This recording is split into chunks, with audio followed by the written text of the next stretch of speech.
as maiores dificuldades era combinatória, tinha geometria, tinha probabilidade também.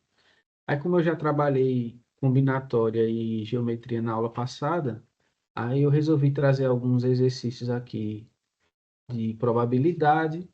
Pesquei algumas questões lá na lista que o professor, se eu não me engano, é Leonardo, né? Ele colocou. E peguei algumas outras questões de, não necessariamente do Prof. Mate, mas no mesmo modelo, no mesmo estilo. Eu evitei pegar questões do Prof. Mate porque o professor está usando nas aulas, né? Aí, para não correr o risco de eu trazer um monte de questões e o professor já trabalhou, aí eu peguei algumas questões um pouquinho diferentes. Tudo bem, pessoal? Podemos começar?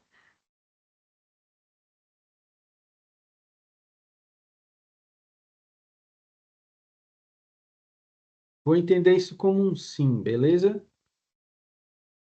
Então vamos lá. Ó, eu peguei questões e elas não estão seguindo uma ordem necessária de assuntos. Os conteúdos vão aparecendo e conforme eles forem aparecendo, a gente vai comentando e vai discutindo os assuntos. Mas antes disso, alguém teria alguma questão que está com alguma dificuldade, queria ver aqui se eu consigo resolver? Como a gente tem poucas pessoas, a gente poderia começar fazendo isso também.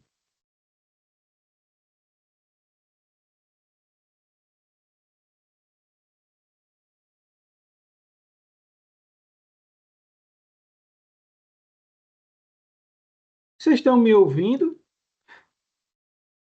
Então, assim, professor, aparentemente Ou, hoje é bem pouquinha pessoa, né? Porque é sábado, aham. mas pode dar prosseguimento aí na matéria. Pronto, beleza, então, vamos lá. Porque às vezes o cara olha assim, rapaz, será que estão me ouvindo? Estou falando sozinho, mas não é o caso, né? Então vamos lá. Pronto, a primeira questão, ela diz o seguinte, ó. Sabe-se que 80% dos pênaltis marcados a favor do Brasil são cobrados por jogadores que jogam no Flamengo. A probabilidade de um pênalti ser convertido é de 40% se for um jogador do Flamengo e 70% caso contrário. Um pênalti a favor do Brasil acabou de ser marcado. Aí, letra A. Qual a probabilidade do pênalti ser cobrado por um jogador do Flamengo e ser convertido? Então, veja, quando você trabalha com questões de probabilidade, uma das primeiras coisas que é bom o cara fazer é uma notação. Você tem uma notação dos eventos que você está considerando. Então, por exemplo, você tem aqui pênalti ser convertido e jogador do Flamengo. São os dois eventos que a gente está considerando. Então, jogador do Flamengo, eu vou colocar uma letra F.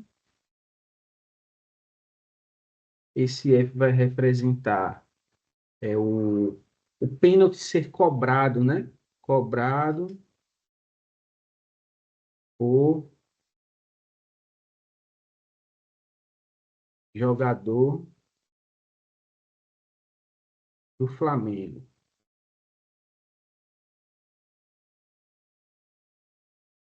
E C, eu vou colocar o evento, o pênalti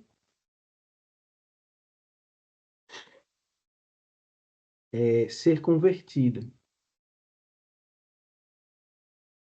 E o que que a gente está procurando nessa primeira questão? A gente quer saber a probabilidade do pênalti ser cobrado por um jogador do Flamengo e ser convertido. Esse I na questão, ele indica a interseção, né? As duas coisas acontecerem ao mesmo tempo. Então, o evento que a gente está interessado é o evento C, interseção F, ou seja, cobrado o jogador do Flamengo e convertido. Então, para a gente resolver esse problema, a gente vai precisar saber qual é a probabilidade de um pênalti ser cobrado por um jogador do Flamengo, qual a probabilidade de um pênalti ser convertido e a resposta da questão que a gente quer é a probabilidade dele ser convertido e ter sido cobrado por um jogador do Flamengo. Aí vamos olhar na questão. A questão já diz que 80% dos pênaltis marcados a favor do Brasil são cobrados por jogadores que jogam no Flamengo. Então, a gente já sabe a probabilidade do pênalti ser cobrado por um jogador do Flamengo. É 80%, que é a mesma coisa que 0,8. Essa probabilidade dele ser convertido, deixa eu ver aqui. Ela não, eu coloquei ela aqui, mas a gente não tem ainda essa informação. A gente não consegue ainda calcular ela. Vocês conseguem perceber por que que eu não consigo calcular essa probabilidade do pênalti ser convertido ainda?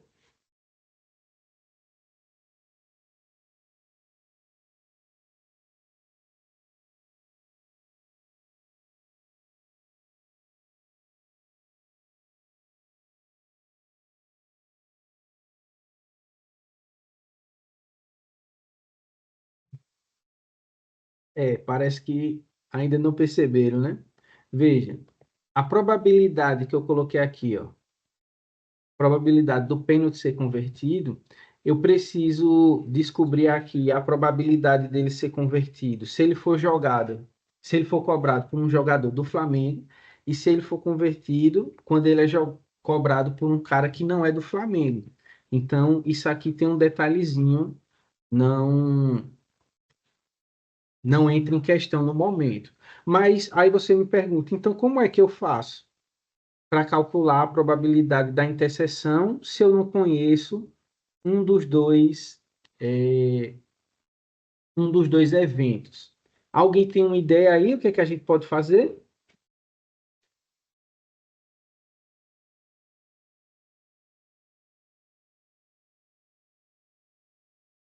Deixa eu fazer uma pergunta antes para ver se consegue esclarecer um pouco. É, o que são eventos independentes na probabilidade?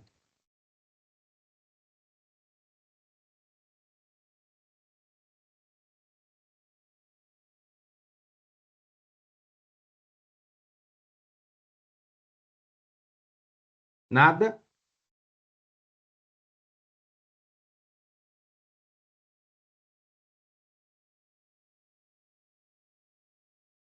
E aí, alguém se arrisca?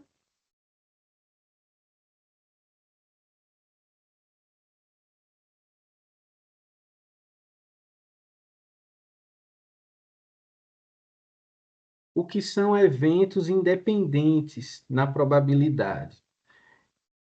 Independente na probabilidade você dizer que não depende, mais ou menos uma resposta, mas quando você fala eventos independentes, é que a ocorrência do evento A não afeta a probabilidade de ocorrência do evento B.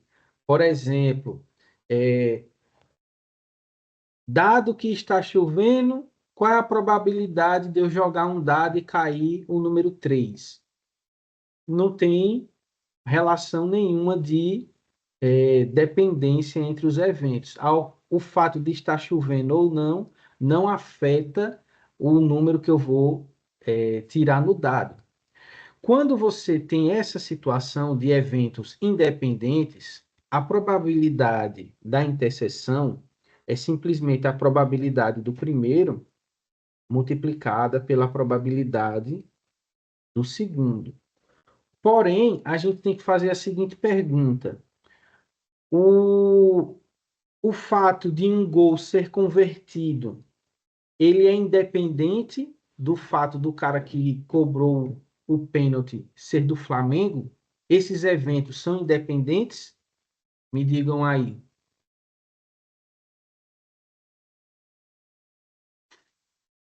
O fato do pênalti ser convertido depende dele ser cobrado pelo jogador do Flamengo, sim ou não?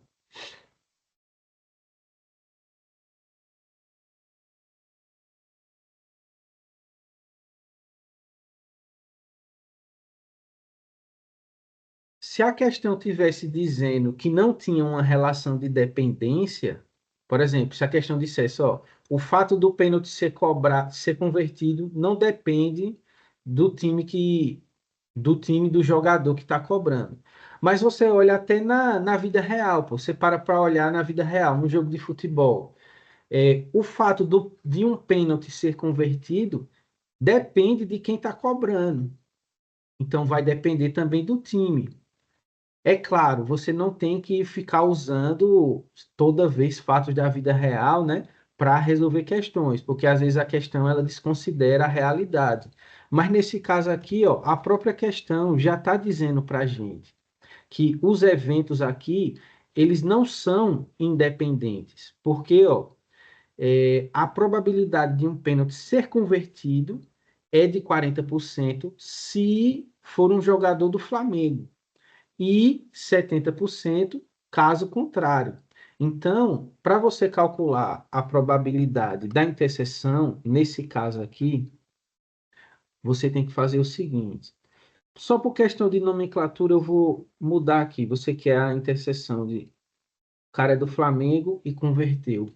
Então, a probabilidade disso é a probabilidade do jogador que cobrou ser do Flamengo vezes a probabilidade dele converter, dado que ele é do Flamengo. O que a gente está usando aqui é o que a gente chama da probabilidade condicional. Então veja que eu não preciso necessariamente saber quem é o C, qual é a probabilidade de C, para ter a probabilidade da interseção. Aí pronto, aí agora só é usar as informações, isso aqui é a letra A, né? Só é usar as informações que estão na questão. A probabilidade de um jogador do Flamengo bater o pênalti é 0,8.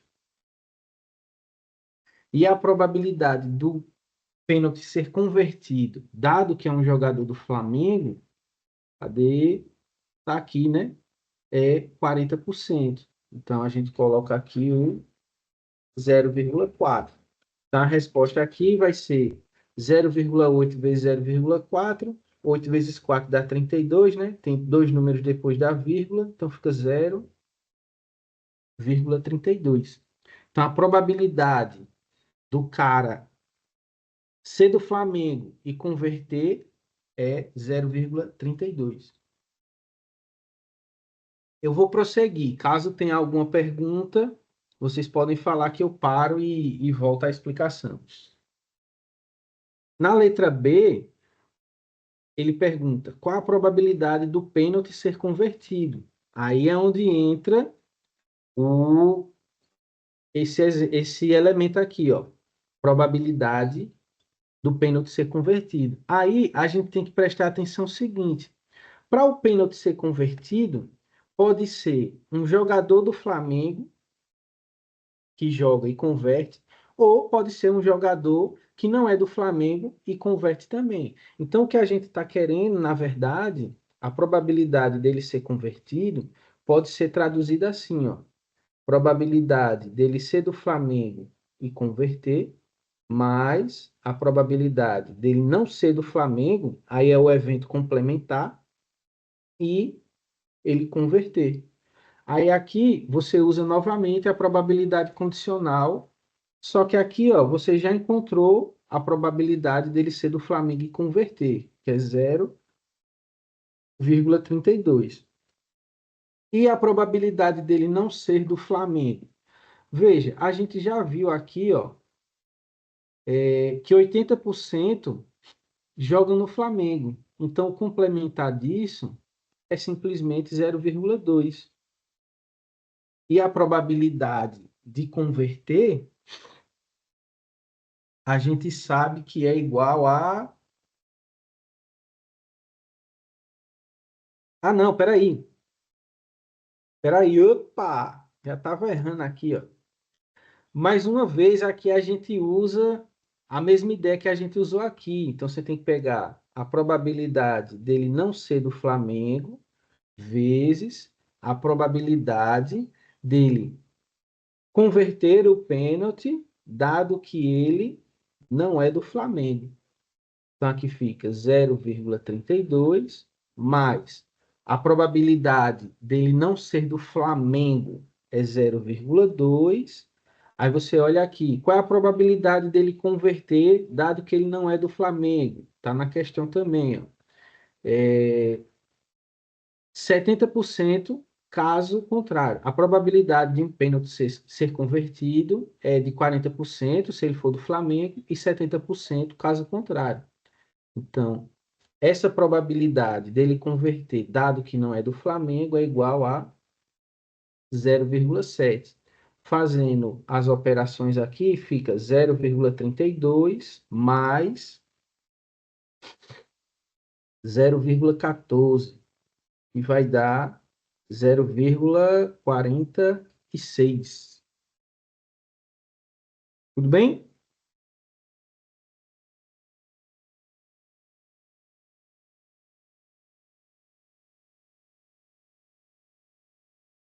Veja, eu usei aqui nessa questão B, eu usei um teorema. Alguém percebeu que teorema é esse?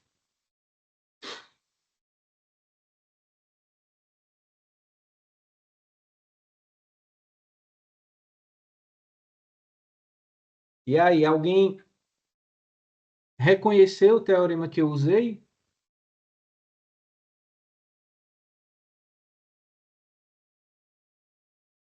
Esse 0,7 aqui, ó, é a probabilidade do cara converter o pênalti, dado que ele não joga no Flamengo. E essa informação está aqui em cima, ó. A probabilidade de um pênalti ser convertido é de 40% se for um jogador do Flamengo, ou seja, a probabilidade do pênalti ser convertido, dado que o jogador é do Flamengo, é 40%. Mas o que que eu estou interessado? A probabilidade do pênalti ser convertido, caso contrário, caso o cara não pertença, não jogue ao Flamengo. E essa probabilidade é de 70%.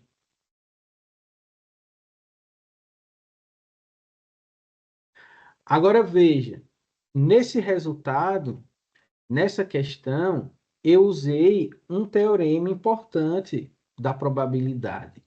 E se você reconhece o teorema, fica muito mais fácil de você utilizar ele quando você precisar. E que teorema foi esse que eu utilizei? O teorema que eu utilizei foi o teorema da probabilidade total. E o que que esse teorema diz? Teorema da probabilidade total. E esse teorema ele vai dizer o seguinte, ó, se você tem um espaço amostral que foi particionado, o que significa você dizer que o espaço amostral foi particionado?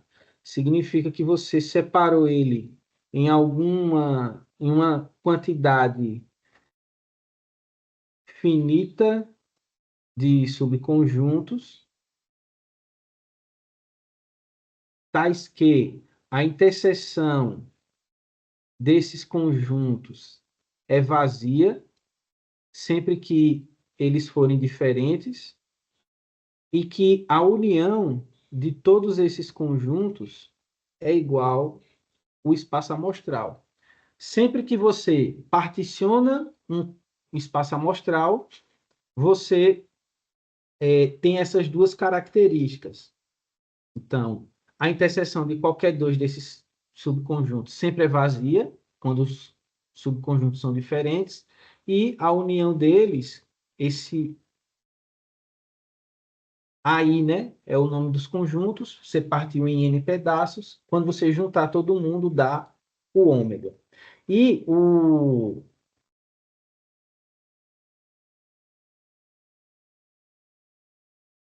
teorema da probabilidade total, ele diz o seguinte, ó. Deixa eu só botar mais uns dois aqui. Pronto.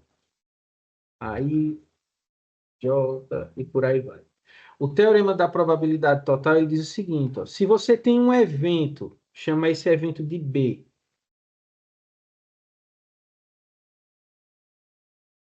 Esse evento B está contido no ômega. Aí, se você quiser encontrar a probabilidade desse evento B, basta você somar a probabilidade de... Que nem eu fiz aqui, ó.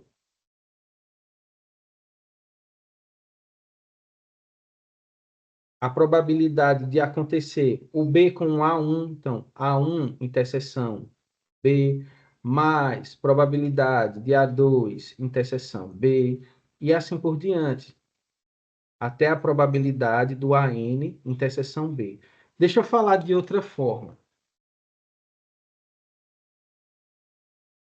Primeiro, você pega um espaço amostral, divide ele em N subconjuntos, de forma que não tem interseção entre subconjuntos, e quando você juntar todo mundo, você volta ao espaço amostral novamente. Se você pega um evento B que está dentro do espaço amostral, esse evento B, para você calcular a probabilidade dele, você precisa saber também a probabilidade das interseções dele. Então, você vai pegar todos os conjuntos e fazer a interseção desses subconjuntos do espaço amostral com o B e calcular cada uma dessas probabilidades. Quando você somar todo mundo, você tem a probabilidade do evento B. É como se o cara estivesse catando em cada conjuntinho ali o que que tem do B para você calcular a probabilidade dele. Aí, do jeito que eu estou colocando aqui, o cara pode ficar um pouco confuso. Aí vamos simplificar para o exemplo que a gente acabou de ver. No exemplo que a gente acabou de ver, você tem o seguinte, ó. Você tem o espaço amostral e você tem dois subconjuntos nele. Você tem o subconjunto de quem joga no Flamengo e tem o subconjunto de quem não joga no Flamengo. Observe que, nesse caso, você tem uma partição do espaço amostral, porque o cara que joga no Flamengo, interseção com o cara que não joga, é igual vazio, obviamente. E se você fizer a união de quem joga no Flamengo com quem não joga no Flamengo, isso aqui é obviamente igual ao espaço amostral. E o que que eu queria calcular? Eu queria calcular a probabilidade de o cara converter um pênalti. Então, esse conjunto vermelho é o conjunto pênalti convertido. Então, observe que para um pênalti ser convertido, você tem que analisar as duas possibilidades. Ou ele foi convertido por alguém que joga no Flamengo, ou ele foi convertido por alguém que não joga no Flamengo.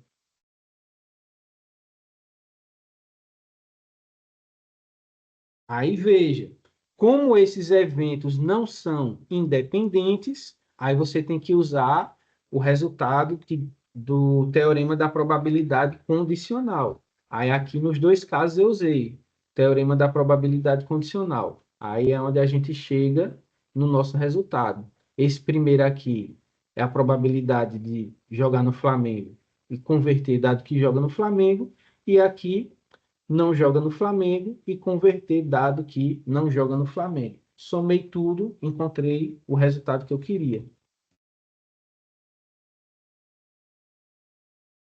Beleza, pessoal? Então, fiquem ligados aí. Eu relembrei para vocês o teorema da probabilidade total no caso geral e peguei o caso específico ali do nosso problema. Pronto. Aí, na letra C, está dizendo o seguinte: o pênalti foi desperdiçado. Qual a probabilidade de, de que o cobrador tenha sido um jogador do Flamengo? Acho que alguém mandou mensagem aqui. Ah, o pessoal da monitoria, tem um colega querendo entrar na sala e não está conseguindo. Ele está querendo sair do celular e ir para outro dispositivo. Sim. Aqui, Aldo, você não precisa de permissão para entrar na reunião, não. Com o link, qualquer um consegue entrar. Pronto, está resolvida aí a questão. Obrigado. Então, veja, o que a gente quer agora é o seguinte, ó, a gente sabe que o pênalti foi desperdiçado. Qual a probabilidade de que o cobrador tenha sido um jogador do Flamengo? Em outras palavras, você coloca isso da seguinte forma: isso também é uma probabilidade condicional. E o que você quer é a probabilidade de ter sido um jogador do Flamengo a cobrar, dado que o pênalti foi desperdiçado. Então, C barrinha é o complementar do pênalti convertido. Pelo teorema da probabilidade condicional, isso aqui é a probabilidade de ser do Flamengo e de desperdiçar, dividido pela probabilidade do cara desperdiçar o pênalti. Deixa eu dizer outra coisa. Nessa questão aqui, a gente também resolve ela, e eu acabei de usar o teorema de Bayes. E o teorema de Bayes é um teorema que ele é chamado teorema da probabilidade a posteriori. Ou seja, você sabe que aconteceu um evento e agora você quer calcular a probabilidade da ocorrência daquele evento. E como é que o cara identifica que isso é um problema que usa o teorema de Bayes? Porque ele já está dizendo o que aconteceu aqui, ó. Veja que nas outras questões ele pergunta antes, ó. Qual a probabilidade do pênalti ser cobrado? Qual a probabilidade do pênalti ser convertido? Aqui não, ele já está dizendo, ó, o pênalti foi desperdiçado. Qual a probabilidade de que o cobrador tenha sido um jogador do Flamengo? Então, você está trabalhando com probabilidade condicional também, só que você está sabendo já o resultado, tipo, o que aconteceu. E agora você quer calcular a probabilidade de que aquilo tenha acontecido por certa condição. Então, veja, como a gente fez anteriormente, a gente vai precisar calcular probabilidade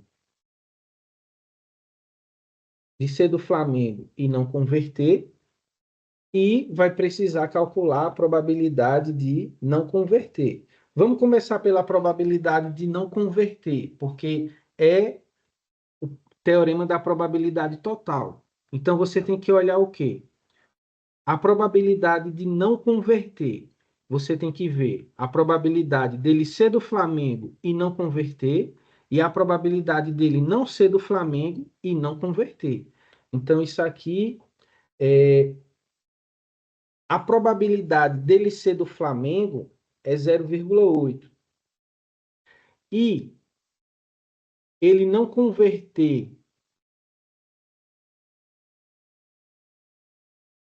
dado que ele é do Flamengo, veja, se para ele converter, sabendo que ele é do Flamengo, é 40%, a de não converter é o complementar disso aqui. Então é 60%, que dá 0,8. Ou 0,6. Então isso aqui é a probabilidade de não converter, dado que é do Flamengo, mais a probabilidade de não converter, dado que não é do Flamengo. Então, se ele não é do Flamengo, é 0,2. E de não converter, dado que é do Flamengo, é o complementar de 70%, que é 0,3. Então, aqui fica, ó, probabilidade de não ser do Flamengo vezes de não converter, dado que não é do Flamengo. Então, essa é a probabilidade total de um pênalti não ser convertido. Se ajuda vocês, vocês podem fazer o mesmo esqueminha aqui, ó.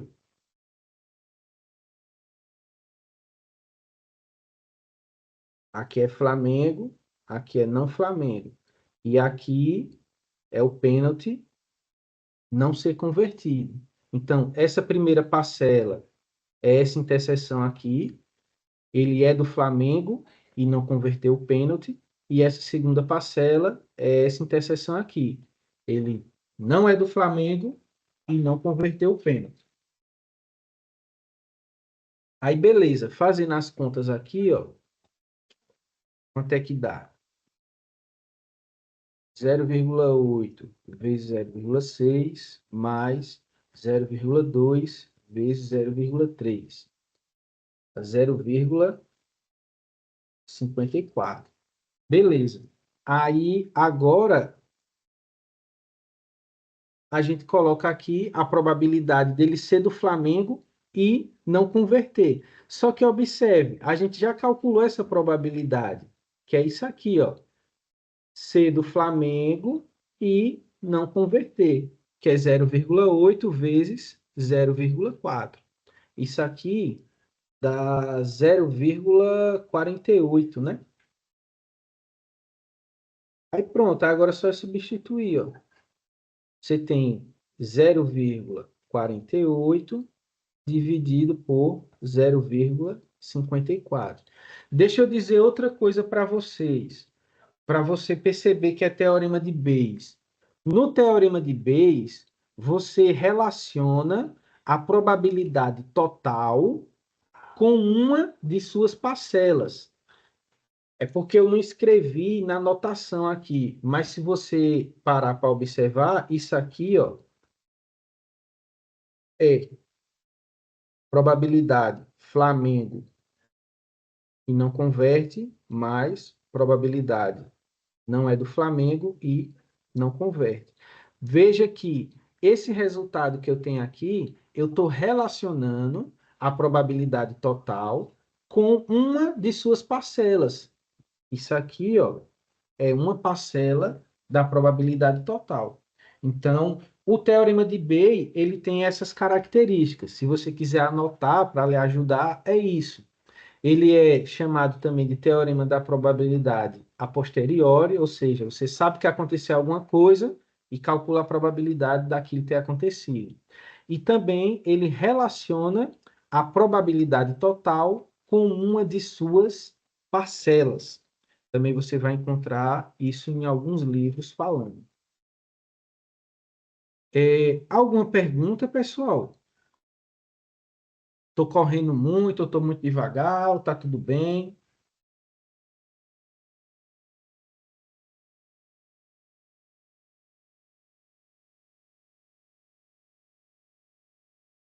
Pronto, maravilha.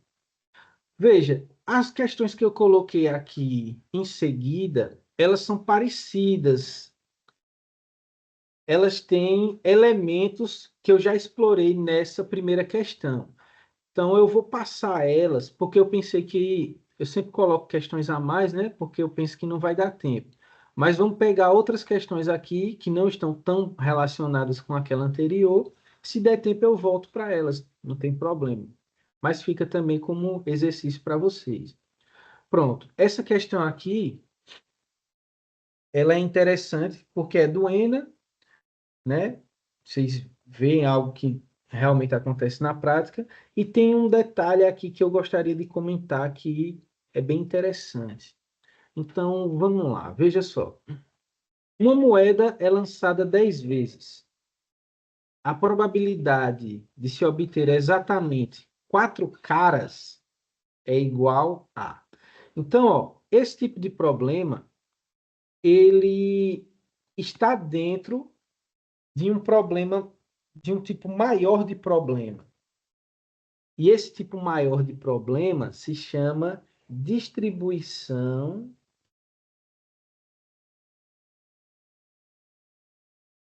binomial.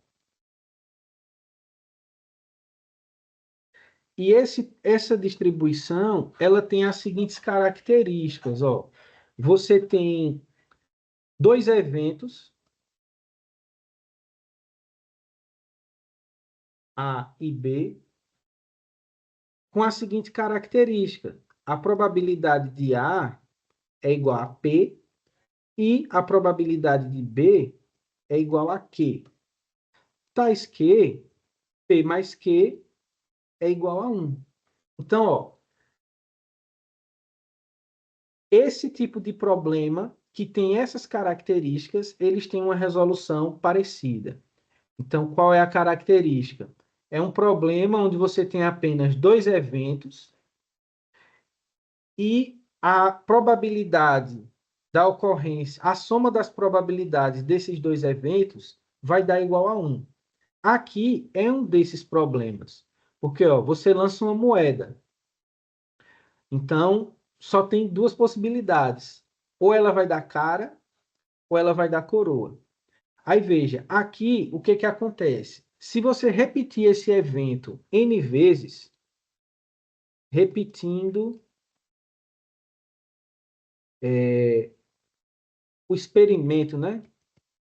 O experimento N vezes, a probabilidade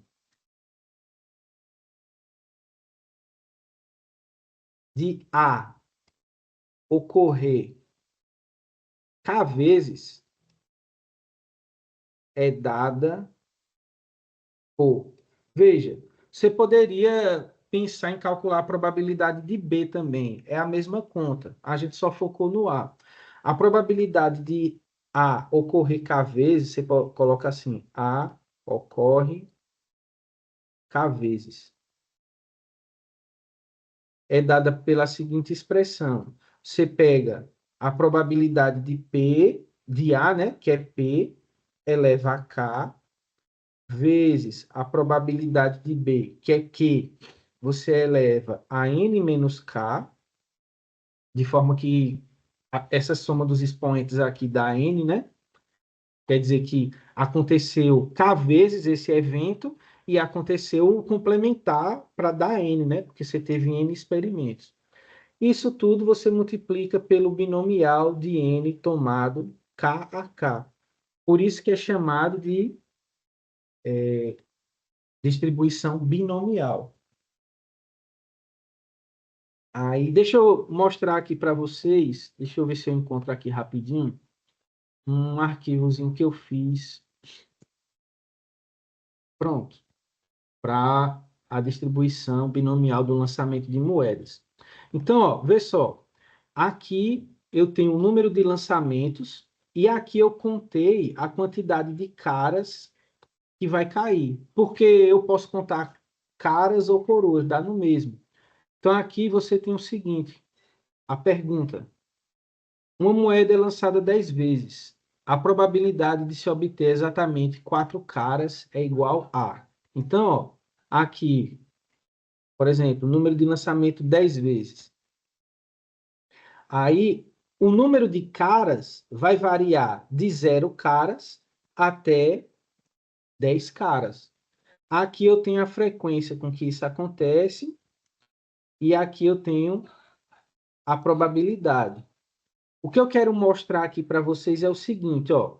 Eu coloquei um gráfico aqui com a distribuição das probabilidades. Veja o que acontece com esse gráfico quando eu aumento a quantidade de lançamentos. Por exemplo, de 10 passei para 20, 30, 40, 50, opa, 50, 60, tá aqui 100. Se vocês pararem para observar, vocês vão ver, ó, que a curva que vai formando, ela sempre tem o mesmo formato, ó. Não importa a quantidade de termos que eu coloco, ela tem esse mesmo formato, que é o formato da curva de sino. E se vocês pararem para prestar atenção em valores menores aqui, ó, vocês vão ver que esses números que aparecem aqui são números do triângulo de Pascal. São os coeficientes lá do triângulo de Pascal. Por exemplo, você tem 4 lançamentos, ó. É a quarta linha do triângulo. 3 lançamentos, terceira linha. 2 lançamentos, segunda linha. E assim por diante. O que eu estou mostrando aqui para vocês é um algo a mais, é um acréscimo. Para, quem sabe, motivar vocês a estudar mais isso, ou ver que existe uma relação entre os assuntos. Para resolver a questão, basta usar essa expressão aqui. Então, veja, eu quero a probabilidade de A ocorrer 4 vezes. Então, isso aqui é simplesmente, ó, probabilidade A. Deixa eu só corrigir uma coisa, né? O evento A na questão aqui é obter caras, né? Obter cara. Então, A ocorrer 4 vezes é a probabilidade de dar cara 4 vezes. Só que quando você joga uma moeda, a probabilidade de cara é igual a de coroa, que é igual a 1 meio. Então, nessa fórmula aqui, ó, fica 1 meio elevado a 4, porque eu quero 4 vezes, vezes 1 meio elevado a 10 menos 4, que dá 6. Note o que eu disse, a soma dos expoentes dá o n, né? O total de lançamentos, vezes o binomial de 10 tomado 4 a 4. Então, pessoal, se você... Por que que eu estou dando essa explicação toda também? Porque se você percebe que o problema que você está lidando, ele se encaixa em um certo tipo de problema mais geral, então você já tem uma forma de responder bem mais imediata. Você não tem que estar quebrando cabeça. Você olha, tem as características ali do problema. Então, só é aplicar a fórmula, ou os conceitos, ou os elementos que aquele tipo de problema exige.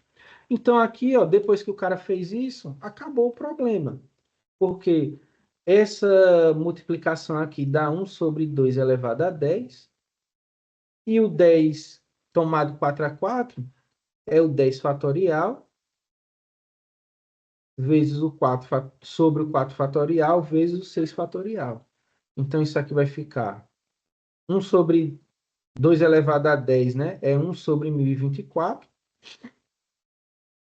E essa conta aqui, deixa eu fazer aqui. 10, 9, 4, 3, 2. Esse com esse corta esse corta esse, fica 3. 30 vezes 7, 210. Então, só é olhar as alternativas agora. Todas as alternativas estão o 1024 aqui embaixo, né? Então, não vou simplificar. É 210 sobre 1024.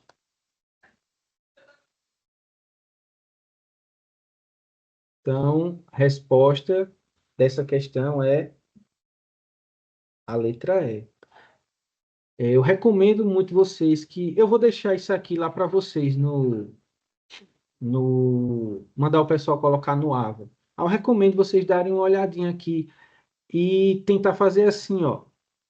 Coloca o triângulo de Pascal com as probabilidades e você vai ver que tem uma relação bem íntima entre o triângulo de Pascal com as probabilidades. E o fato desse resultado aqui, por exemplo, sempre que eu coloco qualquer número, o gráfico dessa curva aqui, também não é uma mera coincidência. Essa curva aqui é chamada curva de sino, né? E ela está dentro ali de um monte de processos na probabilidade. Deu para entender, pessoal? Alguma pergunta? Tudo bem?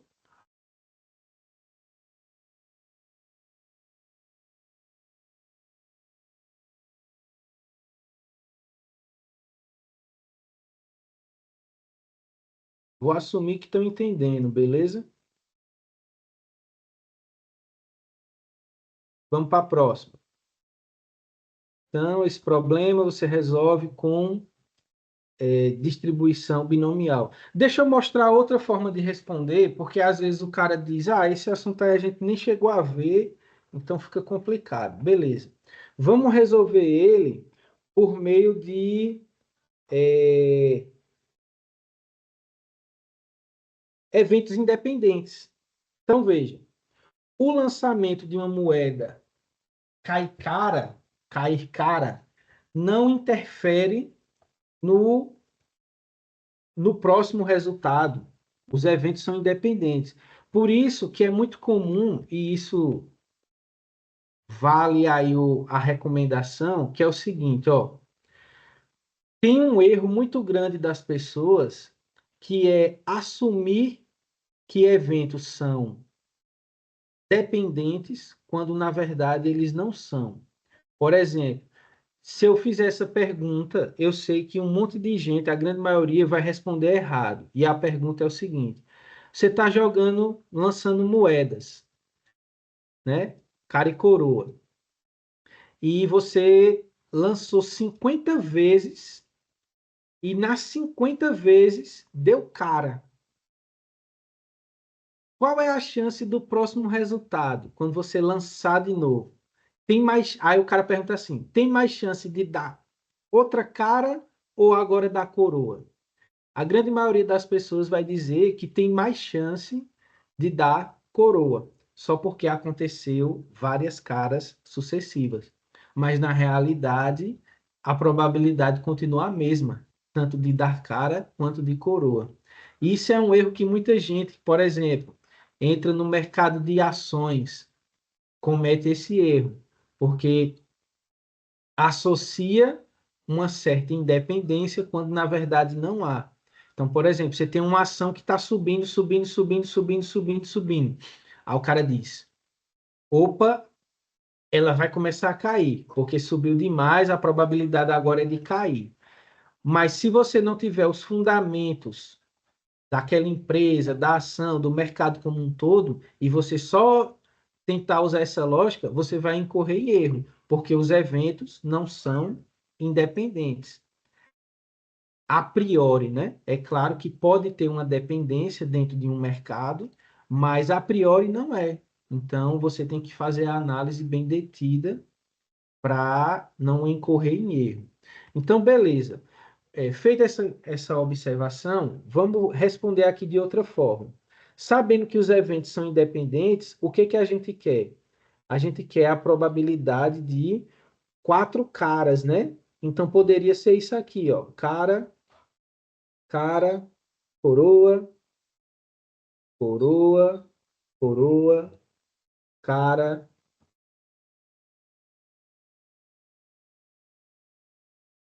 coroa, coroa, cara. Cadê? Um, dois, três, quatro, cinco, seis, sete, oito, nove, coroa. Então veja, pessoal. Eu calculei, e aqui é onde algumas pessoas cometem um erro também. Ó, eu calculei aqui a probabilidade de ocorrerem quatro caras. Uma, duas, três, quatro, cinco, seis, sete, oito, nove, 10. Tem 10 lançamentos aí, quatro caras. Aí o cara usa, como são eventos independentes, a interseção das probabilidades, a probabilidade da interseção é simplesmente a multiplicação, né? Então, isso aqui fica probabilidade de cara, vezes probabilidade de cara, vezes de coroa, por aí vai. Aí, como todas são iguais, fica 1 meio elevado a 4 para as caras, vezes 1 meio elevado a 6 para as coroas. Aí, o cara um pouco mais inocente, ele iria colocar que dá 1 sobre 1024. Deixa eu ver se eles previram esse erro. Ó, previram o erro do inocente. O inocente vai, jogou aqui, opa, 1 sobre 2024. Agora eu pergunto a vocês, vamos ver se vocês estão ligados no assunto. Qual é o erro nessa minha resposta? Por que que ela está errada?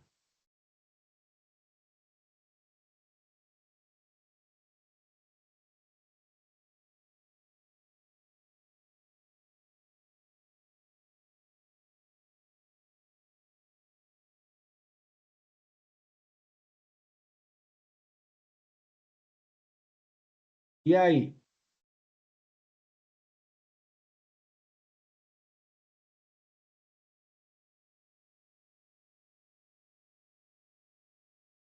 Por que que a resposta está errada?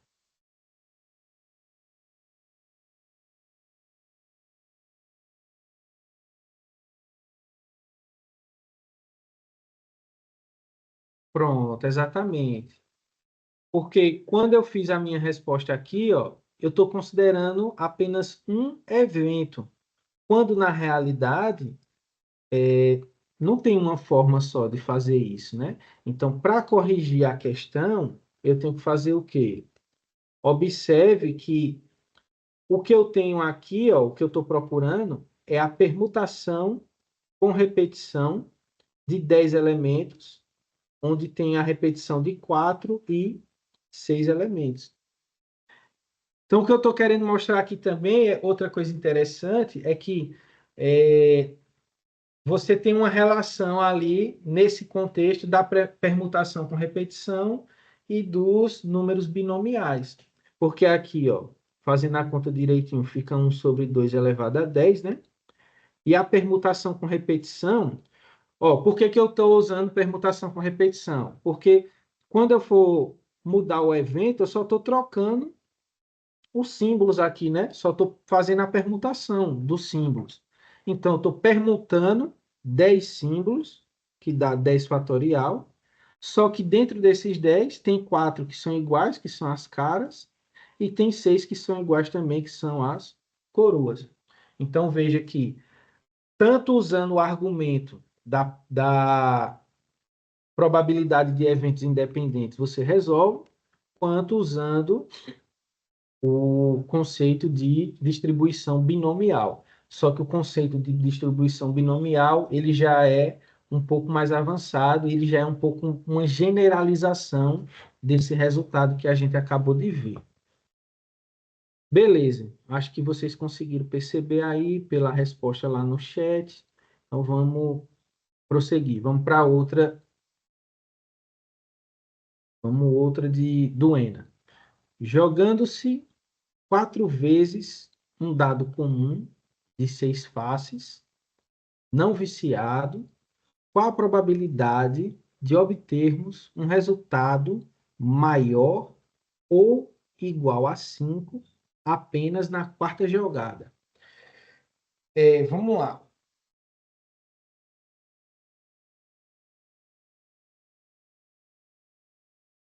Eu jogo o dado 4 vezes e eu quero um resultado maior do que 5 ou igual a 5 só na quarta jogada. Então, isso significa que na primeira é menor,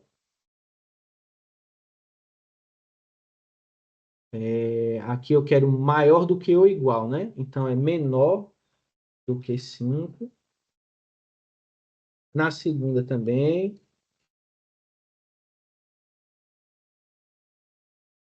Na terceira também. Aí, só na quarta eu quero maior do que ou igual. Primeira pergunta: os eventos são independentes? Sim ou não? Os eventos, eles são independentes, né? Um não influencia no outro. E o que é que eu estou querendo aqui, ó? Eu quero, no fim das contas, eu quero uma interseção aí, né? Eu quero, por exemplo, se isso aqui for A, B, C e D, né? Eu quero a probabilidade da interseção. A, interseção B, interseção C, interseção B.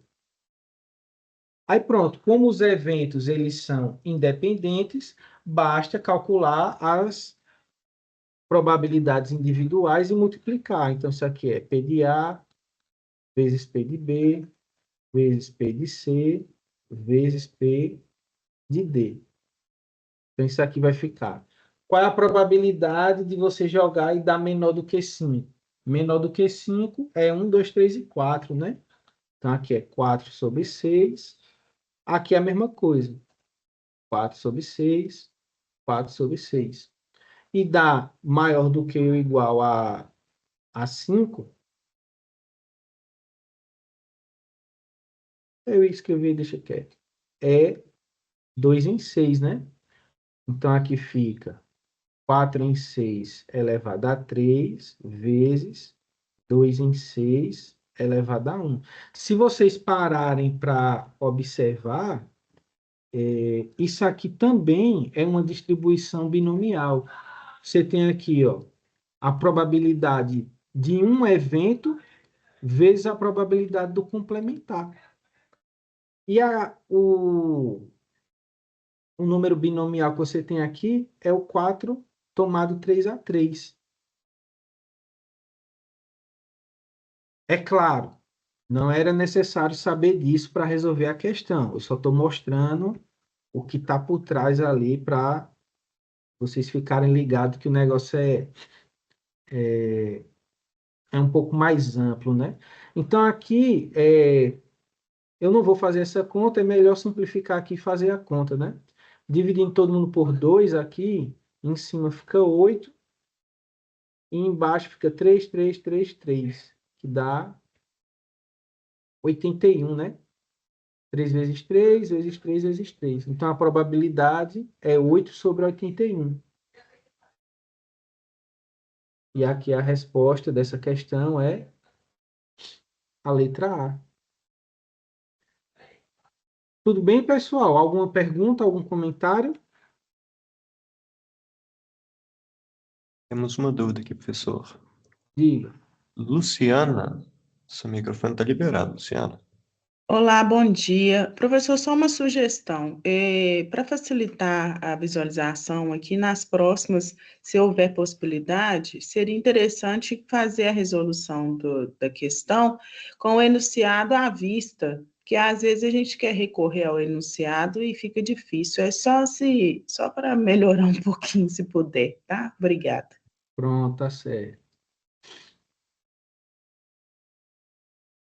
Pronto, então, avançando. Vamos lá.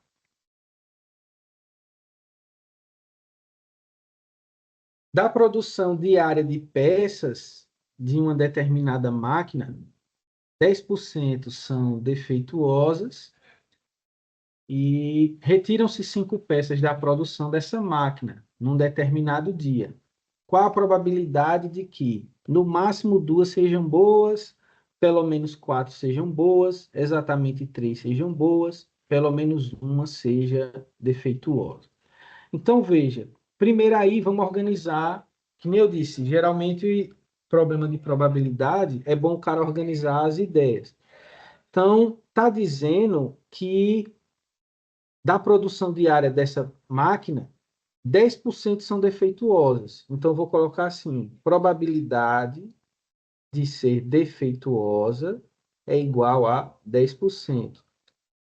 Obviamente, o complementar disso, a probabilidade de não ser defeituosa é igual a 0,9. Aí retiram-se 5 peças da produção dessa máquina num determinado dia. Qual a probabilidade de que, no máximo, 2 sejam boas? Então, como é que eu faço? Não precisa dizer o que eu tenho que escrever, mas o que significa isso? No máximo 2 sejam boas. Quais as probabilidades que eu tenho que calcular?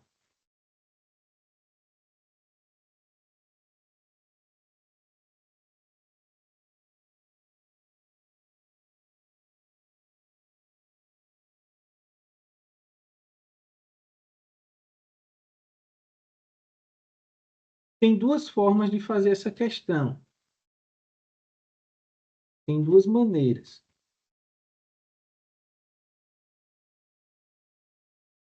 Ó, qual é a ideia aqui que eu vou utilizar? No máximo 2 boas, então isso significa que é 0 boas, né? Uma boa ou no máximo 2. Então tem 3 possibilidades. Ou você pode fazer o complementar disso. você pode fazer 1 menos o complementar de, no máximo, 2 boas, que seria 3 boas, 4 boas e 5 boas. Independente de qual seja o caminho que você escolhe, a dificuldade de fazer os cálculos é quase a mesma. Então, vamos lá. Probabilidade de, no máximo, 2 boas. Então, isso aqui fica a probabilidade de uma peça boa, ou 0 peças boas, né? Então, é a probabilidade de 0 boas, mais a probabilidade de uma boa, mais a probabilidade de 2 boas. E aí, pessoal, como é que eu calculo individualmente cada uma dessas probabilidades?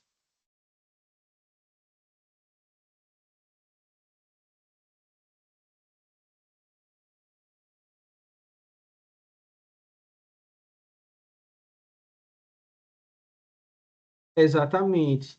E aqui não precisa nem o cara, como eu mostrei no outro exemplo, né? Não precisa nem você necessariamente conhecer a distribuição binomial.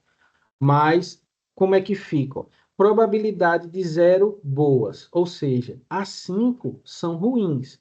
Então, é simplesmente a probabilidade de complementar vezes ela mesma aplicada 5 vezes.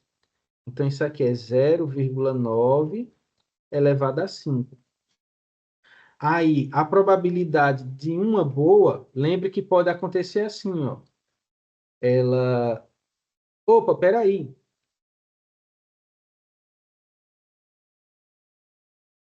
Esse D barra é ela boa, né? D que é defeituosa. Então, isso aqui é 0,1 elevado a 5. Uma boa pode ser isso aqui, ó. Defeituosa, boa, defeituosa, defeituosa e defeituosa. Então, note que você vai ter 4 defeituosas, que dá o 0,1 elevado a 4, vezes uma boa, que é o 0,9, mas você tem que calcular a combinação de 5 elementos, 4 a 4, ou que dá no mesmo a permutação com repetição de 5, onde 4 se repetem. O resultado é o mesmo. E no caso de 2 boas, é semelhante. Você vai ter 3 defeituosas, que é 0,1 elevado a 3, vezes 2 boas, vezes a combinação de 5, 3 a 3, ou a permutação de 5, onde 3 e 2 se repetem. Então, agora só é o cara fazer a conta. Mas, para o nosso objetivo aqui, é desnecessário fazer a conta, porque não tem que marcar nenhuma alternativa, né? Está indicado o cálculo aqui. Se o cara tiver interesse, o cara faz. Aí, na letra B, pelo menos 4 sejam boas. Então, o que eu quero aqui é a probabilidade de 4 boas mais a probabilidade de 5 boas.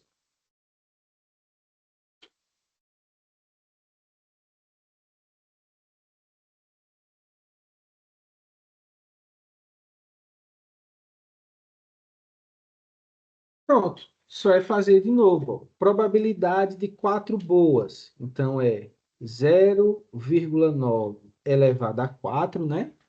São as boas, vezes 0,1, que é uma ruim, vezes a combinação de 5 tomado 4 a 4, que é a mesma coisa de 5 tomado 1 a 1, mais 5 boas. Então, é simplesmente o 0,9 elevado a 5. Aí aqui, ó, letra C. exatamente 3 boas. Isso é, essa questão aqui, ela é fundamentalmente igual à questão das moedas. Porque aqui é como se você estivesse lançando um cara e coroa, onde a cara dá 0,1 e a coroa dá 0,9. Então, a probabilidade de exatamente 3 boas vai ser probabilidade de dar boa elevada a 3 vezes a probabilidade de dar ruim elevada a 2 vezes a combinação de 5 tomado 3 a 3, que é se colocar aqui 5, 2 a 2 também dá o mesmo resultado. Eu espero que esteja claro isso para vocês, que é o mesmo problema, é a mesma coisa. Eu peguei P elevado a K, Q elevado a N menos K, e multipliquei por N tomado K a K. E note também que aqui P mais Q é igual a 1 também, e você só tem 2 eventos. Ou a lâmpada é boa, ou a lâmpada é ruim. E, para encerrar, você tem a letra D, e na letra D ele diz pelo menos uma seja defeituosa. Então, pelo menos uma defeituosa, vamos lá. Então, eu quero uma defeituosa. Veja, esse problema você pode fazer assim, né? Probabilidade de uma ruim ou 2 ruins, até ter as 5 ruins. Mas qual é o jeito mais fácil de fazer isso aqui?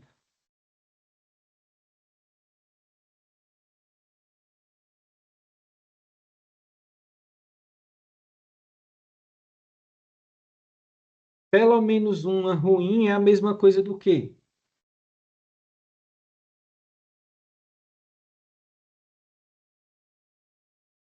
Alguém se arrisca?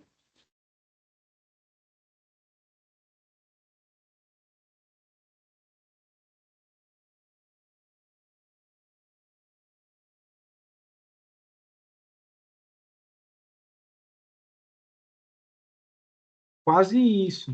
Não é calcular todas as boas. Ah, agora sim, né?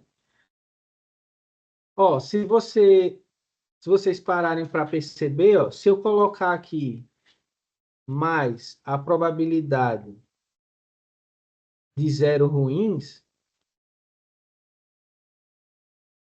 tudo isso aqui dá 1, né? Então, calcular o que ele pede, calcular essa probabilidade aqui, pelo menos uma ruim, é a mesma coisa de você fazer 1 menos a probabilidade de 0 ruim. Então, isso aqui fica 1 menos a probabilidade de todas serem boas. Só tem uma forma de todas serem boas, né? Você pega o 0,9 e eleva a 5. Parece que o colega já fez o cálculo ali, né? Deu 0,59. Beleza. Deixa eu só confirmar aqui. Achei estranho. 0,9 elevado a 5. 0,59049. Eu achei estranho porque tu colocou só o 0,59. Eu disse, oxente, uma das potências de 9 só dá isso aqui. Aí você simplificou, né? Beleza. Pronto. Fizemos algumas dessas que tem a ideia da distribuição binomial, né? Deixa eu voltar para aquelas lá, que elas têm uma ideia parecida. Vamos fazer a segunda.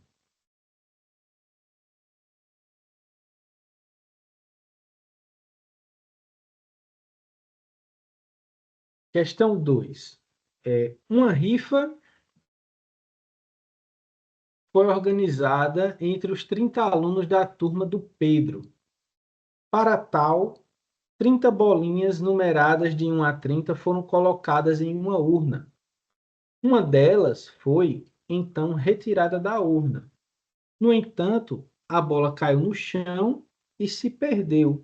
E uma segunda bola teve que ser sorteada entre as 29 restantes, com a probabilidade de que o número de Pedro tenha sido sorteado desta segunda vez. Então,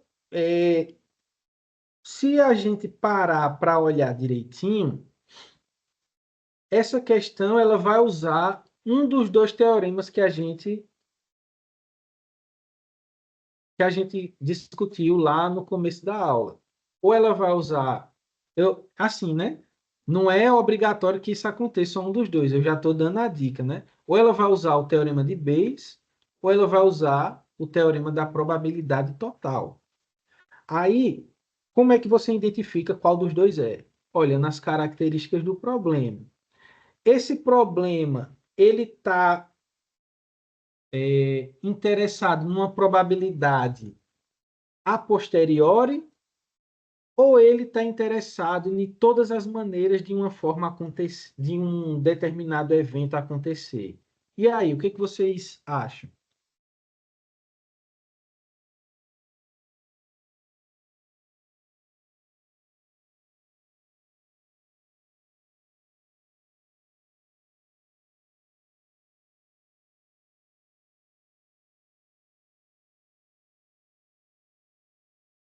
Aí, como é que o cara... Ó, minha pergunta é assim. Eu sei que esse teorema vai usar uma das coisas que a gente já trabalhou, que foi teorema de Bayes, teorema da probabilidade total. Aí a questão é, qual dos dois eu estou utilizando? Essa questão vai precisar de qual dos dois teoremas? Aí, para você identificar se é o teorema de Bayes, você observa se é um teorema da probabilidade a posteriori, ou seja, você sabe que aconteceu um evento e quer calcular a probabilidade daquilo ter acontecido. E a probabilidade total, você tem uma partição do espaço amostral, o espaço amostral é dividido em N partes, e você quer a ocorrência de um evento que está contido nessa partição do espaço amostral. Aí deixa eu falar logo para vocês não perderem muito tempo. Observe, nesse problema, você tem a seguinte situação, ó. Ou a bolinha perdida foi a do Pedro, a do número dele, ou a bolinha não foi. Então você quer o quê? A probabilidade do número dele ter sido sorteado, levando em consideração que a bolinha perdida pode ter sido a dele, ou a bolinha perdida não foi a dele. Então você divide o espaço amostral aí em dois pedaços. A bolinha foi a dele, perdida, e a bolinha perdida não foi a dele. Qual é a probabilidade dele ser sorteado nessas duas circunstâncias? Então, dentro disso, como eu já disse, teorema da probabilidade total. Aí você observa o seguinte: qual é a probabilidade dele ter probabilidade de ser sorteado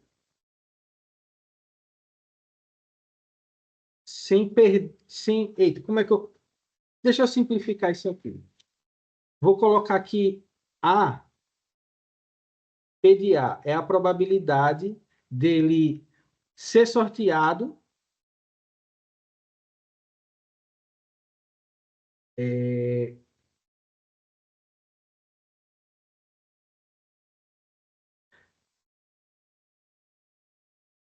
a probabilidade do número dele ser sorteado, 1/30. Mas se eu colocar assim, eu estou considerando o quê?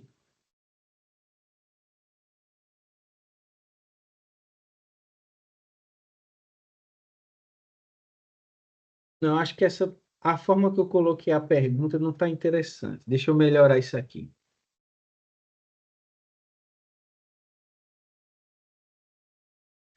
É, é melhor fazer assim, peraí.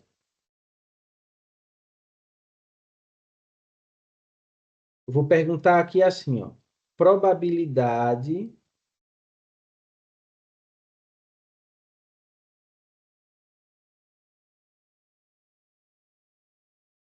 dele ser sorteado, dado que a bolinha com seu número foi o perdido.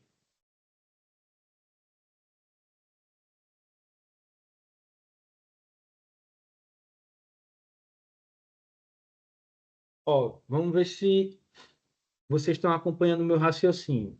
O que eu quero saber nessa primeira parte aqui é o seguinte: qual a probabilidade do Pedro ser sorteado, dado que o número dele foi aquela bolinha que se perdeu?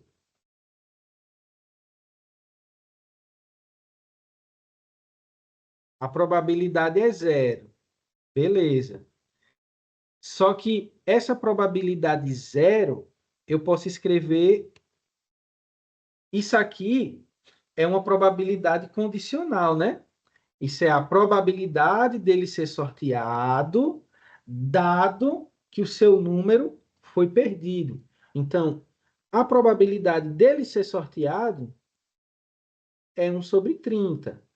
Mas, dado que o número dele foi perdido, essa probabilidade de sorteio, probabilidade condicional, é zero. Então, é claro, a resposta aqui é zero. Agora, qual a probabilidade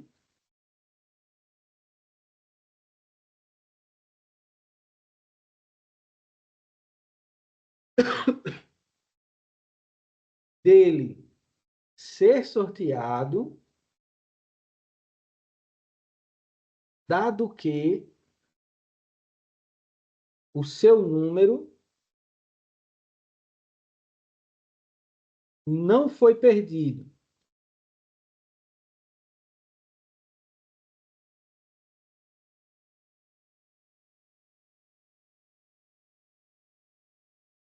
E aí, como é que eu faço? A probabilidade dele ser sorteado, mas sabendo que o número dele não foi perdido.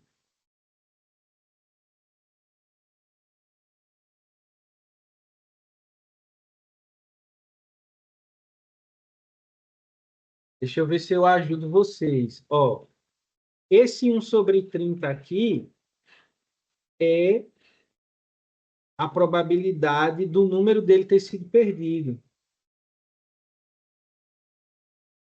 E esse zero é a probabilidade dele ser sorteado, caso o número tenha sido perdido. Deixa eu ver se alguém colocou aqui. Pronto. Aí veja, ó, essa probabilidade é a probabilidade do número dele ter se perdido. A do número dele não ter se perdido é 29/30, né? Porque um número é dele e 29 não é. Essa probabilidade é a dele ser sorteado, caso o número dele tenha sido perdido. Aqui, a probabilidade dele ser sorteado, caso o número dele não tenha sido perdido, é 1, né? Porque ele tem um número, sobre 29, porque você só tem 29 bolinhas, né? Então, a resposta aqui fica 1/30. A probabilidade total, tudo que pode acontecer, é a soma desse primeiro resultado com a soma desse segundo resultado. Então, a pergunta é: qual a probabilidade de que o número de Pedro tenha sido sorteado nesta segunda vez?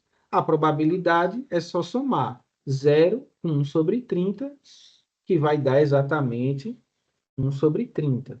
Agora veja, pessoal, Observem que eu respondi essa questão sem utilizar a notação. Na primeira questão, ó, eu usei a notação da interseção, né? A notação da probabilidade condicional. Então, qual é uma tarefa que eu deixo para vocês, um exercício para vocês tentarem se familiarizar mais com esse teorema? É reescrever isso aqui que eu escrevi usando a notação. Eu usei um raciocínio bem mais intuitivo.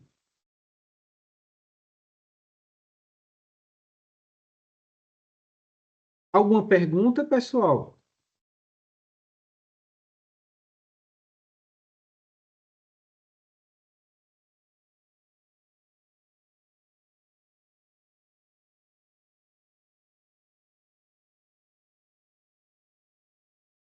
Pronto, beleza. Então, vamos para a próxima.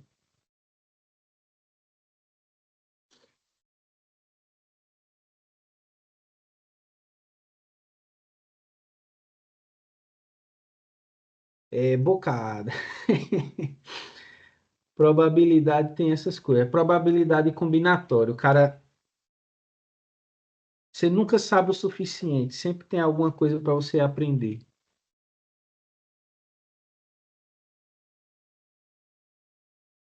Beleza, maravilha. Vamos lá. Lançam-se dois dados e observa-se as faces voltadas para cima. A soma dos números obtidos nessas faces é 8. Dessa forma, a probabilidade de que as faces apresentem por produto dos números obtidos um número par é. Veja, como eu disse a vocês, eu coloquei as questões não necessariamente tudo dentro do mesmo assunto. Nesse caso, essa questão aqui, a gente pode resolver ela usando a definição de probabilidade de Laplace. A probabilidade de um evento A ocorrer é igual ao número de elementos em que o evento A pode ocorrer, dividido pelo número de elementos do espaço amostral. Então, você lança dois dados e observa as faces voltadas para cima. A soma dos números obtidos nessa face é 8.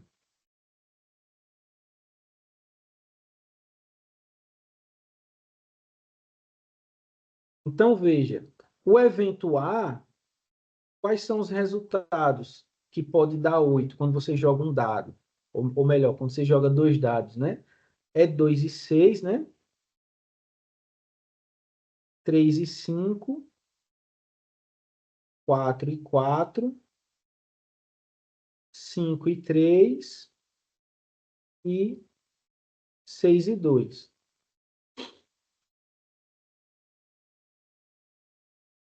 Ah, mas espera aí, ó, que interessante. Eu escrevi aqui A igual a isso, mas esse é o evento que eu estou procurando?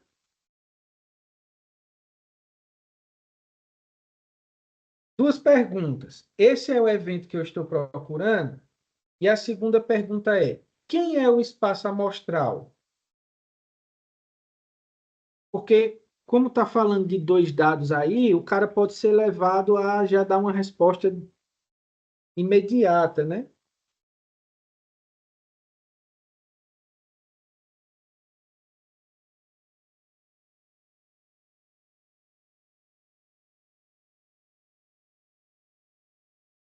E aí, o espaço amostral está difícil de dizer quem é?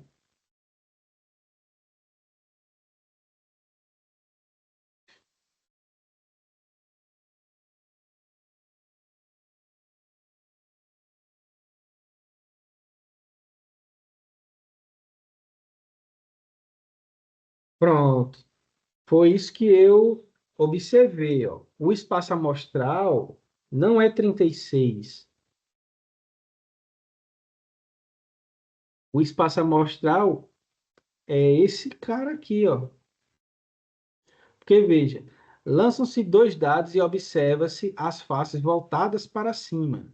A soma dos números obtidos nessas faces é 8.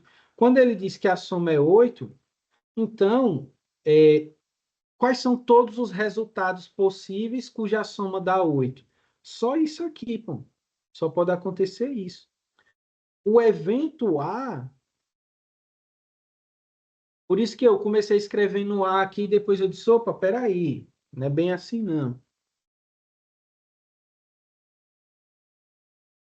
Aí, dessa forma, a probabilidade de que as faces apresentem por produto dos números obtidos um número par é. Aí você olha, aqui, quem é que eu multiplico e o resultado dá par?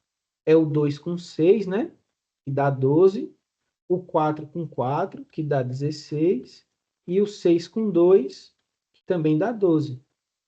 Então, observe que a probabilidade do evento A que eu estou procurando é o número de elementos desse conjunto, que é 3, dividido pelo número de elementos do espaço amostral, que é 5. Então, a resposta, na realidade, é a letra B. Deixa eu ver se eles colocaram aqui uma alternativa para o cara que for... Não, eles até foram bonzinhos aqui, ó, porque aqui o cara emocionado poderia colocar assim, ó, 5 sobre 36, né? Mas eles foram bonzinhos e não deixaram essa possibilidade aqui. Então, tem que prestar atenção. Às vezes, questões muito fáceis, a gente erra por conta de besteira. E tem questões que a gente pensa que é muito difícil, mas uma análise breve já dá o caminho para a gente responder. Pronto. Para encerrar, eu vou fazer mais uma questão aqui que eu acho interessante, que eu deixei ela para o final.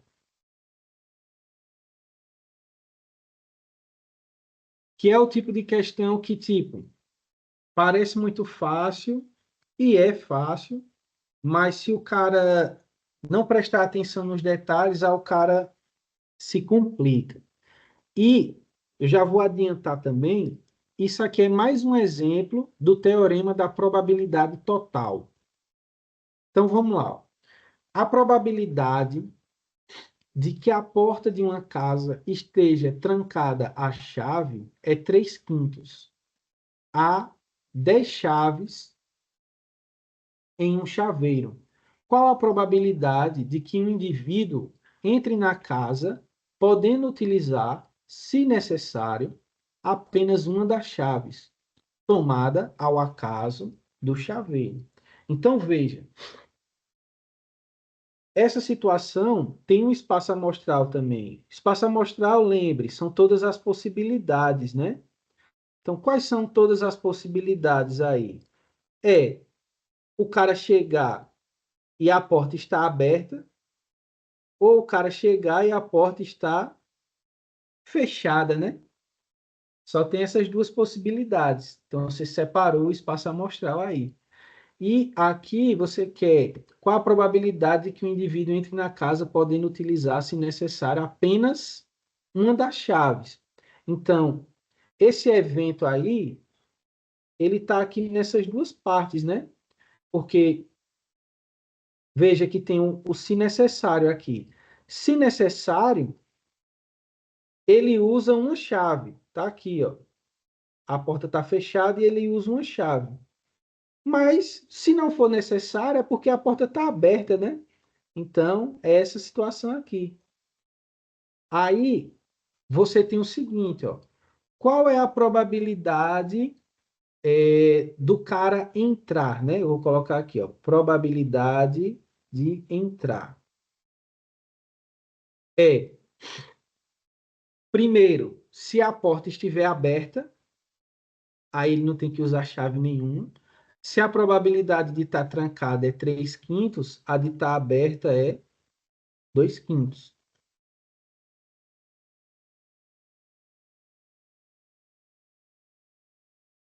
Mais a probabilidade da porta estar trancada, que é 3/5, e ele ter que usar uma chave.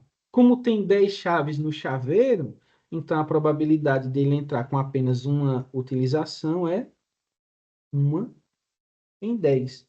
Então, veja, essa questão Eu já resolvi ela outras vezes, até na faculdade mesmo, eu já dei aula lá uma vez num curso de estatística, e eu resolvi essa questão, e o pessoal não se ligou nesse detalhe, de que, tipo, o cara pode chegar e a porta pode estar aberta. Então, teorema da probabilidade total. Sim, e outra coisa, ó, aqui é que eu não escrevi, mas tem a. Se o cara chega e a porta está aberta, qual é a probabilidade dele entrar, pô? É 100%. É que nem naquela questão que a gente fez antes. O menino foi perdida o número dele. Então, qual é a probabilidade dele ser sorteado? Zero. Se a porta está aberta, qual a probabilidade de entrar? 100%.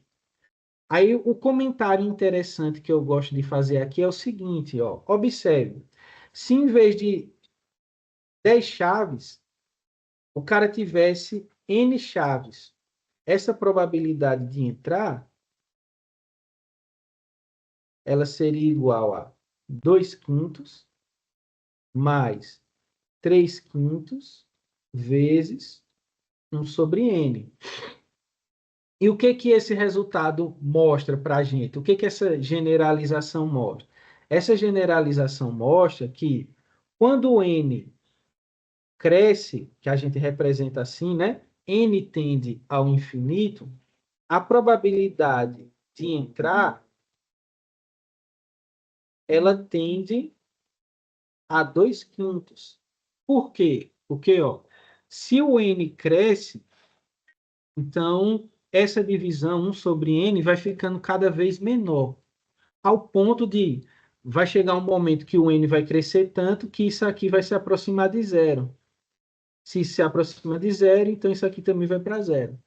Logo, a probabilidade de entrar vai se aproximando de 2 quintos. E o que significa isso? Significa que, se aumentar a quantidade de chaves, a probabilidade do cara entrar usando apenas uma chave vai sendo, tipo, se resume ao seguinte, se a porta estiver aberta. Imagina, o cara tem 1000 chaves e ele quer usar apenas uma para abrir. Se ele pega aleatoriamente ali e tenta abrir, então é quase certeza que ele não consegue abrir. Então, a probabilidade dele entrar é se a porta, no fim das contas, estiver aberta. Beleza? Deu para entender, pessoal?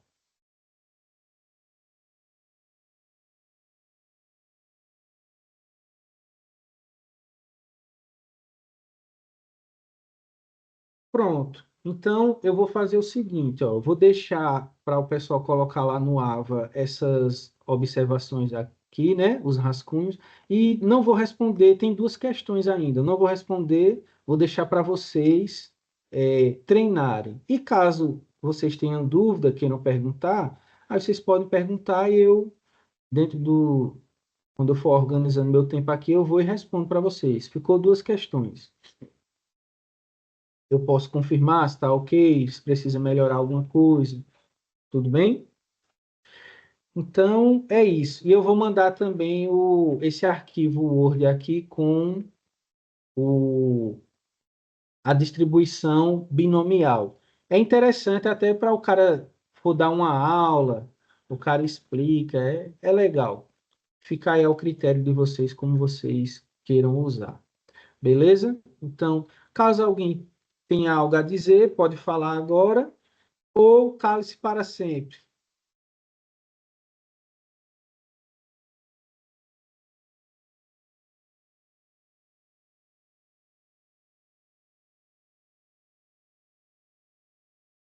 Pronto, então acho que preferiram a segunda opção, né?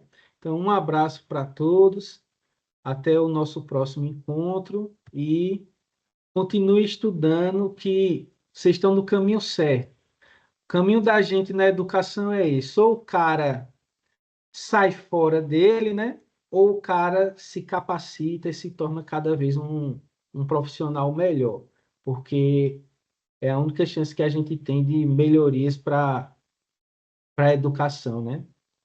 É claro, tem outras possibilidades, mas o que está mais no controle da gente é essa, é a gente se tornar profissionais melhores cada vez mais. Enfim, é isso. Um abraço para vocês. Bom final de semana a todos e até a próxima.